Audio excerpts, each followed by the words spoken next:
Yun, good morning guys. Nandito ngayon tayo, magluluto tayo ng napakasarap na istampula kung tawagin sa amin. Mga sahog natin, meron tayong bawang sibuyas, luya, siyempre sili, kamatis, kailangan natin yun guys. Fresh na fresh yung isda. Pabebe mo na ulit guys. Good morning. Siyempre magluluto tayo, kailangan pag umaga pagluluto natin ng ating misis. Siyempre ginisa ko na muna yung bawang. Kailangan papulayin nyo na guys yung bawang kasi importante yan. Pag mapula na guys, nilagay ko na yung luya. Pag nagsasangkot siya ako guys, sinuuna ko bawang talaga, susunod ko luya. Kailangan lang siya, papupulayin nyo lang, tapos may nalay apoy para mas lutong-luto. Siyempre pampalat natin, hindi na wala ang patis, dato puti, tsaka lalagyan natin yan ng paminta guys. Nalagay ko na yung bawang, yung sibuyas. Sangkot siya lang ulit, napaka basic lang lutuin yan guys. Ganyan lang ang buhay OFW, lahat talaga kailangan mo matutunan, pero dati di ako nagluluto. Tapos lagyan na natin siya ng patis guys. Yung kasing patis guys, yan yung nagpapabukod sa nagpapaalat, nagpapaninamnam sa ginigisa.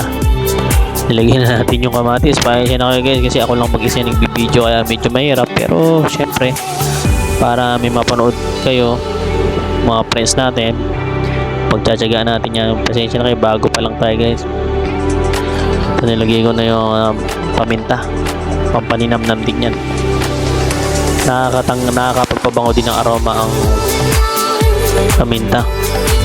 Tapos ang gisa ulit tayo, gigisahin lang natin, ganyan na, basic lang guys sa pagluluto. Siyempre kailangan nakikita nyo rin ako para tignan na inip. Ganyan lang ang buhay natin ng mga OFW. Sabi ko lahat kailangan matutunan. Pagka sangkot siya guys, kaya nyo lang muna lumambot yung kamatis. Tapos pag malambot, lalagay nyo na guys yung yung isda. Tapos paglagay natin ng isda, hayaan nyo muna siyang maluto, hinaan nyo, tapos takpan nyo lang within 10 minutes siguro, okay na yan. Ako kasi ganun, pagka medyo luto na isda, lagyan natin ng tubig. Siyempre ang lalagay nyo laging tubig yung malinis, yung mineral water.